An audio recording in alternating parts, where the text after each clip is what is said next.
Vous êtes-vous déjà demandé ce qui définit un véritable leader ? Est-il possible d'allier succès financier et impact sociétal positif ? Je suis Ambeline Becker et c'est à ces questions que nous répondrons ensemble dans Vérité, le podcast où l'entrepreneuriat rencontre la transformation personnelle. Chaque épisode est un pas de plus vers votre transformation intérieure. Une chance d'harmoniser votre ambition et votre authenticité. Si vous aussi, vous êtes leader, visionnaire, artisan du changement, si vous ne faites pas qu'entreprendre, vous avez conscience d'avoir emprunté un chemin où leadership rime avec conscience, transformation et intégrité. Alors Vérité est fait pour vous. Ce podcast est votre passerelle vers votre prochain niveau de leadership éclairé. Alors, êtes-vous prêts ? Bonjour et bienvenue dans le podcast Vérité. Je suis extrêmement émue, heureuse et comblée de recevoir aujourd'hui 5 membres du collectif Libre avec lesquels nous sommes depuis le mois de septembre. Donc ça fait 9 mois. 9 mois ensemble et c'était important pour moi qu'elles viennent raconter leur expérience, leur chemin depuis 9 mois. Parce que le collectif Libre, c'est pas un collectif comme les autres. C'est un collectif qui s'adresse aux femmes entrepreneurs qui ont cette sensibilité, cette sensitivité et cette spiritualité comme chemin dans l'incarnation, comme chemin entrepreneurial. Et donc, l'idée aujourd'hui, c'est que chacune partage sa façon de vivre l'entrepreneuriat, ses défis, ses réussites, ses succès, ses faiblesses aussi. Mais vous allez voir que chacune a sa façon, à chaque étape, à chaque défi de l'entrepreneuriat et pas que de l'entrepreneuriat, elles arrivent à se réaligner, à réajuster, à se réengager dans leur expansion et dans leur chemin de vie. Et surtout, elles découvrent à chaque fois leur entreprise dans sa véritable raison d'être. Alors, bienvenue à chacune d'entre vous, Vanessa, Clotilde, Anaïs, Adélie et Delphine. Il y en a déjà 3 que vous connaissez, qu'on a déjà reçus dans le podcast Vérité, puis il y en aura certainement d'autres ces prochains mois. Et je vais vous laisser vous présenter rapidement pour que les auditeurs sachent un peu plus qui vous êtes. Je vous rappelle qu'on n'est pas dans un appel de groupe aujourd'hui. On a nos auditeurs comme si on était dans une salle tous ensemble. Donc voilà, c'est un challenge aussi pour moi en tant qu'hôte du podcast de vraiment inclure tout le monde dans cette conversation. Et donc, je vais laisser la parole à Vanessa pour que tu puisses te présenter rapidement. De qui es-tu aujourd'hui, ma chère ? Alors, je m'appelle Vanessa Atté et je vais partir de mon pourquoi, qui est que chaque être humain puisse ressentir en fait dans son corps, depuis son corps, l'essence du vivant, que ça puisse vibrer de partout. Et donc, c'est de vivre pour aimer l'incarnation. Et mon métier, donc, c'est de guider, transmettre, initier. Et je le fais au travers de 2 entreprises. La première qui s'appelle Voyage en Terre Intérieure et qui accompagne vraiment ce parcours de retour, de reconnexion à sa source intérieure, à soi, à jouir de la vie. Et puis Unibloom qui accompagne les entrepreneurs à intégrer la sagesse du végétal, des huiles essentielles, dans leurs accompagnements. Voilà. Magnifique, merci. Alors évidemment, vous trouvez dans la description tous les liens de contact de chacune des participantes. Delphine ? Bonjour. Alors, moi, je suis artiste, facilitatrice graphique et créatrice d'expériences à impact. Et donc, j'ai créé Paume, donc mon entreprise qui accompagne les leaders du changement et leurs organisations à rendre leur raison d'être et leurs actions plus impactantes. Et cela à travers la puissance des expériences d'art, de visual thinking et de co-création. Donc, un peu pour résumer, j'utilise surtout le dessin et l'art en général pour dessiner en direct, accompagné par le dessin en direct, et retranscrire des conversations dans des conférences ou des réunions, ou dans un cadre d'événements, créer des team building qui sont basés sur la raison d'être des entreprises qu'avant on a dessiné ensemble pour que ce soit des moments qui font sens pour les participants. Et un troisième axe d'accompagnement visuel où j'accompagne une ou deux personnes d'une entreprise pour clarifier leurs idées et clarifier l'essence et rendre tangible l'essence de leur projet, de leur mission à travers le dessin pour qu'après elles puissent le diffuser ou dans un contexte plus marketing, communication externe ou interne quand on fait un processus de changement interne à l'entreprise. Voilà. Magnifique, merci. Anaïs? Alors moi, je suis Anaïs, je suis ergothérapeute à Perpignan et propriétaire avec mes associés d'un cabinet à Perpignan. Et au sein de ce cabinet, notre mission, c'est de de remettre plutôt la vie au cœur des situations de handicap. Et notre but ultime, je dirais, c'est de permettre aux personnes porteuses de handicap de retrouver leur intégrité, c'est-à-dire leur autonomie dans un contexte de sécurité. Et pour ça, on a 2 axes d'accompagnement principaux pour le moment. Un accompagnement en individuel au niveau du corps et pour pour comprendre et retrouver une confiance en son corps, comprendre ses points d'appui et ses faiblesses. Et on croit très fort à la force de l'environnement, donc on est aussi, on propose des solutions d'adaptation, réadaptation de tous les lieux de vie des personnes qu'on accompagne, école, travail, maison, pour leur permettre de vivre en sécurité et de participer au maximum de leur capacité. Voilà. Je Magnifique. pense que c'est pour moi. Merci. Merci. Clotilde? Bonjour à tous et à toutes. Je suis Clotilde Roland. Alors moi, ce qui m'anime, c'est la transmission au service du vivant. Donc, ça, c'est ce que je présente à mes clients. Mais en fait, derrière le vivant, je me suis rendu compte que c'était l'amour qui m'anime, et l'amour au service du vivant. Donc mon métier, c'est d'être formatrice et directrice dans le domaine du développement personnel et du bien-être. Les prestations s'articulent autour de 2 axes. Le premier, c'est la production de contenu rédactionnel. Donc, soit du matériel marketing sous la forme de pages de vente et d'emails, soit des formations, des ajouts sur des formations existantes ou de nouvelles formations. Et le deuxième axe, c'est la sylvothérapie. Donc, c'est d'emmener les gens se ressourcer dans la nature auprès des arbres. Et là encore, c'est soit des sorties en public ou des formations. Et j'interviens sur Nantes et sur les alentours. Merci, Clotilde. Et Adélie? Bonjour à toutes et à tous. Alors, pour me présenter brièvement, j'accompagne les femmes à s'éveiller à leur liberté intérieure, à retrouver leur véritable confiance en elles à travers le corps. Et en fait, pour cela, j'utilise plusieurs outils, des outils concrets comme l'Ayurveda, comme des pratiques corporelles, le yoga, et en même temps des outils un peu plus énergétiques comme les constellations familiales et systémiques, parce que pour moi, tout est en lien, il n'y a pas de séparation. Et justement, on va dire mon grand pourquoi, c'est d'amener les personnes à se relier à leur corps, à leur sagesse ancestrale, à retoucher cette sagesse ancestrale qui nous guide sur notre chemin. Et donc, pour cela, j'accompagne en individuel et en même temps en collectif, donc à travers des stages, des retraites. Et il y a à peine 6 mois, nous habitons dans un lieu, donc j'ai une deuxième aussi entreprise qui est notre lieu d'accueil, donc en Aveyron, qui accueille des stages, des personnes aussi qui ont juste envie de prendre soin d'elles pendant un moment donné dans la nature et retrouver en fait vraiment leur nature. Donc voilà, il y a vraiment 2 axes par lesquels j'accompagne et je suis vraiment, on va dire, portée par ce vivant qui nous anime tous et toutes.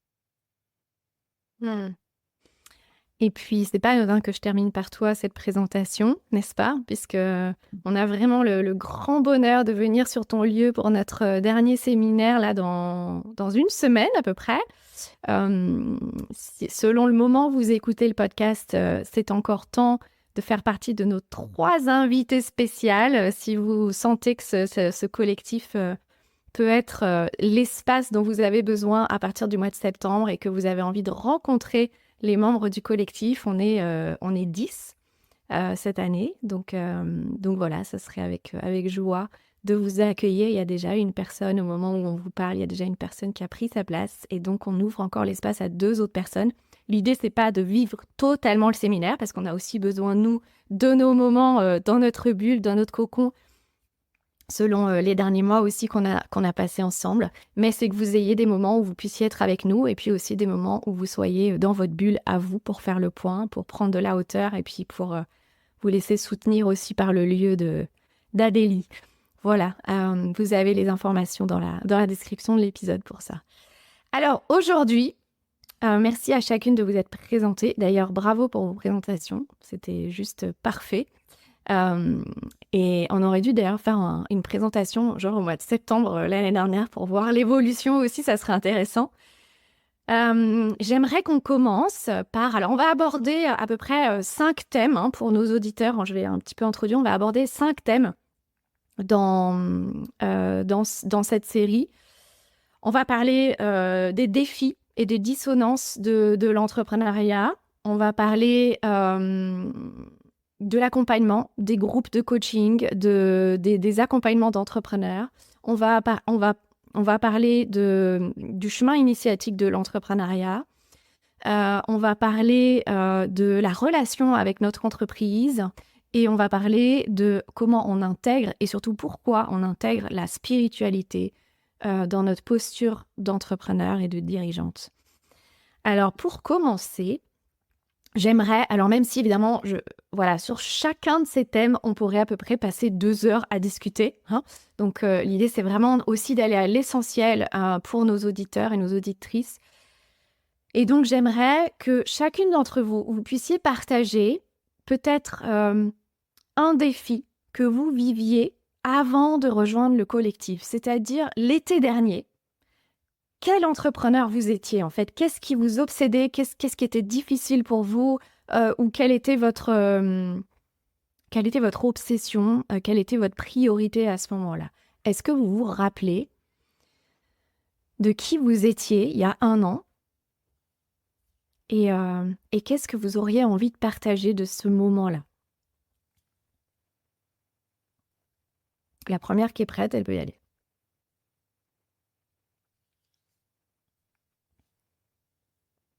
Je veux bien commencer. Vas-y. Clotilde. Donc, il y a 1 an, je me rappelle assez bien, j'étais assez dans le flou par rapport à mon entreprise. Là, elle est dans sa 7e année, donc c'est 1 an, j'ai 6 ans, et j'ai déjà passé des paliers avec elle, évidemment, depuis le début. Et il y a 1 an, j'étais justement sur un de ces paliers-là. Mais parfois, la direction, elle est assez claire, on sait comment il faut changer, en fait, et là, ça l'était pas du tout. Je sentais qu'il y avait un cap à franchir, mais j'arrivais pas à l'identifier. Et c'est pour ça que je sentais que j'avais besoin d'aide. Et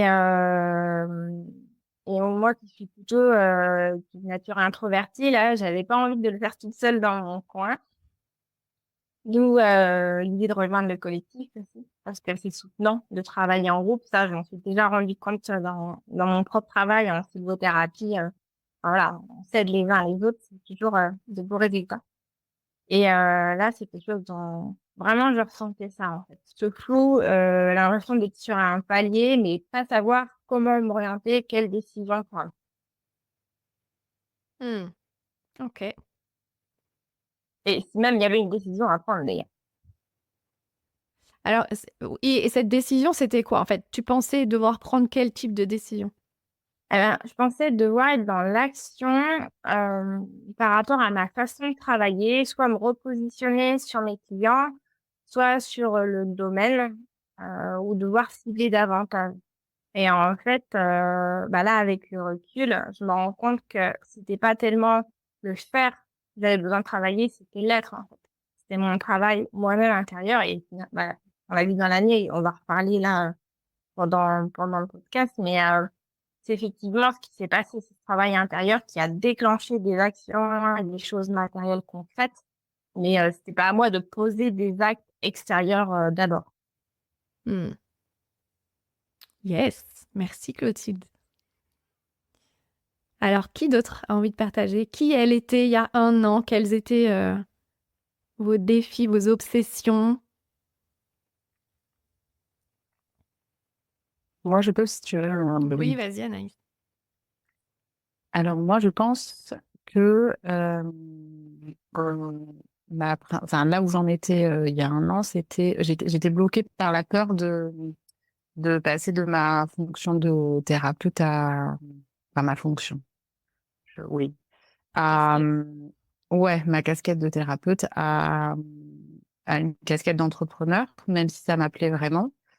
Et, et j'étais comme bloquée aussi dans mon constat de pratiquer uniquement avec des consultations. Voilà, j'étais un peu bloquée là-dedans. Je savais que j'étais à un moment où je devais prendre des positions. Donc, comme dit Clotilde, on l'abordera après, c'est de repartir sur des fondations pour ensuite poser des actes. Mais moi, j'avais vraiment peur de communiquer sur ça. J'ai communiqué déjà juste à moi, à ma famille, pas forcément communiquer sur. J'avais pas besoin d'une stratégie de communication. Voilà, c'est ça. Enfin, d'ailleurs, je m'étais trompée. J'avais fait en même temps une stratégie de communication qui n'a pas du tout abouti parce que c'était pas vraiment ça dont j'avais besoin. Et c'était vraiment être Ça, c'est bloqué important de le dans. souligner, ouais. Oui, ouais. Mm. D'ailleurs, formation que je vais très probablement réécouter maintenant, 1 an après, parce que là, maintenant, ça sera le moment, puisque j'ai plus peur. Mais au départ, comme dit Clotilde, ma première réaction, ça avait été d'acheter une formation assez rapide sur la communication sur les réseaux sociaux. Mais comme j'avais pas la base à l'intérieur de moi qui était solide, en fait, évidemment, je n'ai pas communiqué. On peut me donner toutes les stratégies que je voulais. J'ai pas enclenché d'action de toute façon derrière. Voilà. Et Qu'elle soit bien ou bien la formation. Comment tu savais que tu avais besoin de passer justement de cette casquette de thérapeute à entrepreneur, en fait? C'était quoi finalement la finalité? Parce que j'avais envie de créer. Moi, ça s'est défini comme ça. J'avais envie de continuer à créer autre chose. Et j'avais identifié que mon travail, enfin, il n'y a pas vraiment de frontière pour moi entre mon travail. Je dis pas que je travaille toute la journée, mais moi, j'ai pas besoin forcément de mettre de séparation entre mon activité professionnelle et ma vie personnelle, dans le sens où j'aime la flexibilité, la liberté d'être complètement et une entrepreneuse, et une maman, et une femme, et de pratiquer comme je suis, et d'être comme je pratique. Voilà. Je sais pas si je suis très claire, mais et pour moi, c'est très important. C'est ça qui fait la qualité pour moi, de l'espace que je vais créer. Et j'étais bloquée dans ce désir de création. Ça m'appelait vraiment. Je pense que je m'étais trompée aussi en me disant je veux plus d'argent. Je dis pas que j'en veux pas plus. Je dis juste que c'était pas forcément là encore. Enfin, est-ce que tu veux peu. dire que, en fait, est-ce que tu veux dire que tu te trompais en disant ça parce que tu disais je veux plus d'argent avant de pouvoir m'autoriser Parce que je m'étais dit si j'ai plus d'argent, donc je pourrais créer. Yes. Voilà. Donc Alors c'est ça, en fait, c'est-à-dire que tu plaçais l'argent comme une condition. Oui, mais comme la communication. Si je communique, si je me place sur des réseaux, peu importe lesquels, alors je pourrais créer, je n'aurais plus peur, je serai en sécurité, etc. Et je Alors pourrais que, devenir telle voilà, personne. éventuellement. Ok. Alors qu'effectivement, tu t'es rendu compte que c'était d'abord devenir. Oui, c'est d'abord être, et C'est-à-dire puis devenir en être. soi. Ouais. Oui. Ok. Et après, tu disais comment j'ai su, il y a une partie, je ne saurais pas trop dire, Même si ça, je pense que ça peut parler ou pas, mais je pense que moi, j'ai ressenti que c'était le bon endroit de faire partie d'un collectif et de travailler en accompagnement avec toi par rapport à ça. Mais je n'ai pas de raison vraiment objectivable que je pourrais partager, à part mon désir de créer et mon sentiment profond qu'il y avait quelque chose qui devait se transformer à l'intérieur de moi. Et donc, j'ai cherché un espace où je me sentirais en sécurité.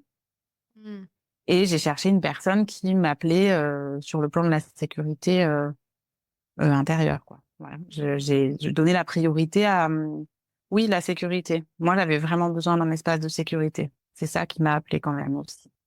Je pense que c'est important de l'avoir en tête, parce que si on n'a pas de sécurité, la transformation, elle est impossible. Oui, et puis c'est important Enfin, de le dire aussi parce qu'il y a beaucoup de femmes qui ont un peu honte de ce besoin de sécurité. Or, je pense que c'est exactement pour cette raison qu'on est beaucoup à fuir la majorité des groupes d'entrepreneurs, des réseaux d'entrepreneurs. C'est parce qu'on ne s'y sent pas en sécurité émotionnelle.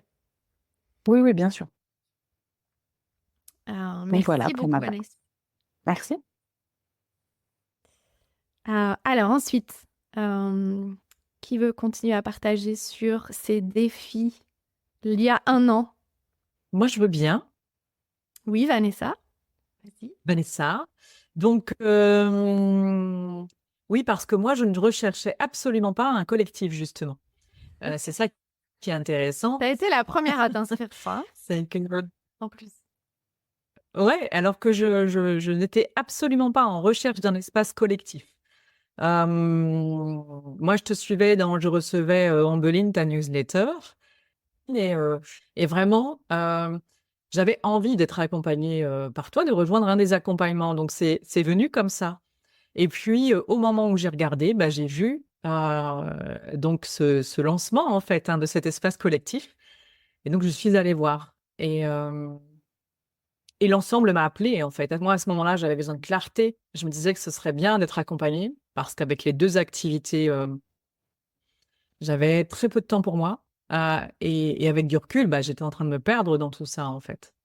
De perdre mes essentiels et d'être dans le faire énormément.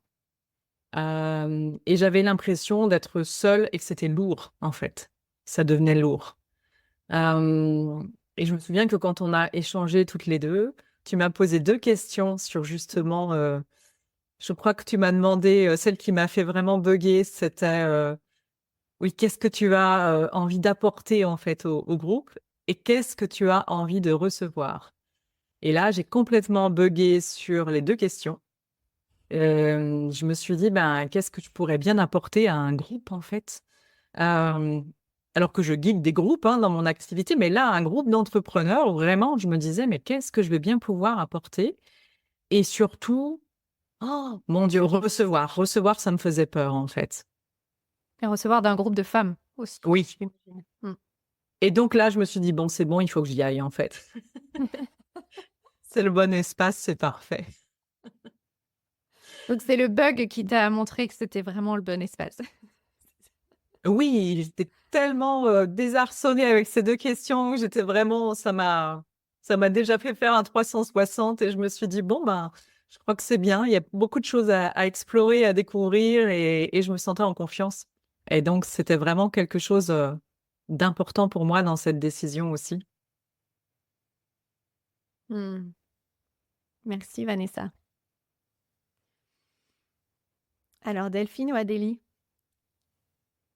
Eh bien, merci Ambline pour cette question parce que je crois qu'on ne se la pose pas assez souvent quand on est entrepreneur de regarder il y a 1 an ou il y a même 2 ans.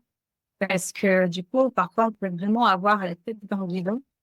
Et en posant cette question, ça m'a fait sortir un petit peu de maintenant et de me dire, ah ouais, en fait, il y a du chemin qui est passé parce que je me souviens, il y a 1 an, où en fait,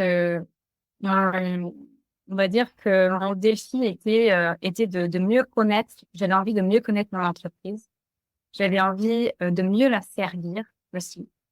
Et j'avais vraiment envie de mieux servir cette vibration, ce qui animait mon entreprise, ses valeurs, et de clarifier aussi, moi, mes services pour justement être j'ai envie de dire, beaucoup plus alignée avec mon entreprise. Et du coup, ça, c'était mes défis il y a 1 an. Pourquoi c'était important pour toi de t'aligner avec ton entreprise et de la servir? Et là, je vais devenir un peu émotionnelle. Parce que j'aime tellement faire ce que je fais. Ça vibre tellement à l'intérieur de mon corps que je pense que j'avais besoin. C'est comme un upgrade. C'est comme on va à un autre niveau. Et en fait, j'avais besoin d'être sur cet autre niveau que de mon entreprise pour justement la servir au mieux et donc être alignée avec elle et continuer le chemin ensemble. Mais je pense que ça, on va le développer. Tu vois, pourquoi servir notre entreprise? Parce que ça fait partie de la singularité aussi de vous toutes dans cet espace. Je pense pas que les autres entrepreneurs aient cette idée de servir leur entreprise. Il y a peut-être la quête de performance, il y a peut-être payer les équipes, il y a peut-être la satisfaction des clients, tu vois. Mais l'entreprise comme entité, ça, c'est quelque chose, je pense, qui est spécifique aussi à ce que je propose dans la vision de l'entrepreneuriat. Et donc, j'aimerais qu'on puisse initier aussi les auditeurs à ça. Si je dis ça aujourd'hui, c'est parce que grâce à ce collectif et aussi à toi, Ameline, j'ai découvert cette autre facette, en fait, de servir son entreprise. Et en même temps, on est sur le donner, le recevoir. Donc, c'est aussi recevoir de mon entreprise. Donc, il y a vraiment cette notion-là par rapport à cette question que tu nous poses d'il y a 1 an. En fait, c'est venu vraiment éclairer ma lanterne, j'ai envie de dire. Mon défi est en fait de maintenant voir cette différence-là parce que aussi, j'avais envie d'être à cet alignement avec mon entreprise. Et c'est vrai que grâce au collectif et à toi, aujourd'hui, c'est beaucoup plus clair pour moi. En 1 an, j'ai traversé, on va dire, ce qu'il faut, entre guillemets, différentes étapes pour être de plus en plus alignée. En tout cas, même si je pense que chaque personne qui va nous entendre, ce que je vais dire, on s'aligne toujours parce que notre entreprise évolue. Donc, il y a toujours des choses qui évolueront. Mais en tout cas, je crois que ce collectif est avec toi, j'ai touché ce qui est précieux dans l'entreprise pour que moi, je puisse aussi m'y connecter et y être alignée et que mes services soient aussi alignés avec ce qui est précieux dans l'entreprise. Parce que tu as pris conscience aussi que ton entreprise était au service de plus grand que toi, de ton grand pourquoi, et qu'en fait, cette entreprise, elle a une raison d'être spirituelle. Exactement. Donc, on va aussi amener ça dans cette conversation et dans ces partages entre nous parce que je pense que c'est une des clés essentielles, je pense, de dire, en fait, non, mon entreprise, elle a une raison d'être spirituelle. C'est pas juste une entité juridique et administrative, il y a bien plus que ça. Et ça, c'est en fait, le chemin initiatique est là. De s'ouvrir pour reconnaître, accepter, voir ça et pouvoir devenir la dirigeante de cette entreprise avec sa raison d'être spirituelle. Merci beaucoup, Adélie. À propos d'entreprise spirituelle, ma chère Delphine, c'est à toi. Ouais, donc pareil, hein, c'est un challenge de revenir il y a 1 an. Ouais. C'est genre, c'est assez troublant, je trouve même. Alors, moi, comme dans le contexte, j'avais commencé en mai un accompagnement avec toi, en individuel. Donc, quand en juin est arrivée la news du collectif, j'étais là, non. Mais ce qui m'avait beaucoup touchée, c'était... moi, j'avais besoin d'être inspirée, en fait, par d'autres personnes. Donc, quand j'écoutais le podcast, par exemple, écouter des exemples concrets d'une personne dans sa relation à son entreprise, ça m'inspirait énormément parce que du coup, je me disais, je ressentais parce que je pouvais écouter et voir que c'était possible, en fait. qu'on pouvait avoir une entreprise alignée, qui ait du sens, que c'était difficile aussi, qu'il y avait tout un cheminement à faire. Et c'est dans l'écoute d'exemples très concrets que moi, je pouvais m'approcher de ça. Parce que c'était pas juste une idée, ouais, je vais faire quelque chose. Non, je l'entendais en fait. Donc moi, ce qui m'a beaucoup stimulé, c'était ça, d'être en contact avec d'autres personnes, entrepreneurs, chefs d'entreprise, qui soient déjà un peu dans ce processus-là. Il y avait aussi le fait que tu attires, parce que ce que tu proposes, vraiment, moi, ce qui était important pour moi, c'était vraiment d'accueillir mon prochain niveau d'accomplissement, d'accueillir toute mon envergure et toute l'envergure de mon entreprise. Et donc, comme moi, j'avais cette intention pour moi, être en collectif avec d'autres personnes qui avaient la même intention, ça me semblait hyper porteur, en fait. Parce que j'avais besoin vraiment d'une autre égrégore, en fait. Moi, dans mon environnement, en tout cas d'entrepreneurs en facilitation graphique et des personnes qui sont plus dans l'innovation sociale, dans la culture, il y avait vraiment une peur de l'argent, se mettre dans la précarité, penser que de toute façon, il faut être toujours au service, mais pas dans le bon sens qu'on dit maintenant, au service du client. Et moi, j'avais un peu dépassé ça par les accompagnements que j'avais fait avant. Mais mon entourage, ça restait un peu ça, qui alimentait des peurs, qui alimentait de tirer toujours vers le bas, en fait. Donc, moi, ce qui m'attirait, c'est ça. Et après, il y avait aussi, je pense, un peu cette peur, du coup, parce que c'est vrai que, Vanessa, c'est facile pour moi d'accompagner des groupes, ou d'accompagner des expériences collectives, parce que, justement, pour moi, c'est difficile d'être dans un groupe, souvent.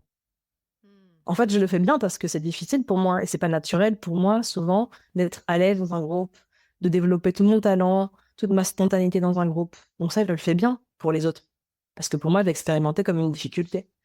Et donc, dans ce collectif, avec toi comme leader, c'était hyper intéressant parce que je savais que ça allait être un espace de sécurité et un espace de puissance. Donc, je pense qu'il y avait cette recherche-là. Voilà. Et après, il y avait... C'est important. C'est important ça, parce que quand on est une leader éveillée, c'est plus facile d'être leader que de ne pas l'être. Et donc, c'est aussi important de trouver des espaces où on peut s'autoriser à ne pas être dans cette posture de leader. Tu vois, moi, là, après, ce soir-là, je pars rejoindre un groupe de femmes entrepreneurs. Je ne vais pas être la leader. Et c'est la première fois que ça m'arrive. Donc voilà, et c'est important aussi de s'autoriser ça et de relâcher et de se déposer et de se laisser porter. C'est aussi cette capacité à recevoir. Et ouais, il y a vraiment un côté de recevoir et de voir aussi toutes les différentes singularités dans chaque personne et chaque parcours où on peut célébrer, où on peut partager les défis, les difficultés. Et du coup, on se rend compte que c'est normal qu'on galère des fois. Et on peut trouver du soutien. Ça, c'est bien. Voilà. Et après, ça nous arrive toutes, surtout. Ça nous arrive. C'est pas une question de chance, c'est pas une question de... Non, ça nous arrive toutes. On a toutes des défis à relever. Et l'autre versant de ça, moi, ce qui m'a beaucoup porté aussi dans ton accompagnement individuel et dans le collectif, ça a été vraiment de rechercher le pourquoi. Mon pourquoi. Parce que moi, j'avais reçu Paume vers avril, mai 2023, avec cette impression et cette volonté de faire quelque chose qui allait au-delà de moi. Mais après, il faut lui donner une forme, quoi. Quelle forme ça prend? Une forme qui est respectueuse aussi de moi, comment je fonctionne, mais qui va au-dessus de moi. Et qu'est-ce qui me meut et qu'est-ce qui m'émeut? Et je pense qu'il y avait beaucoup de ça dans l'accompagnement et dans le collectif. Vraiment se centrer sur ma vision. Et moi, jusqu'en 2023, pareil, un peu comme Anaïs, je suis passée d'avoir un métier de facilitation graphique à avoir une vision et me dire, OK, tu peux accueillir ta vision. Et ton entreprise, c'est quelque chose que tu veux, toi.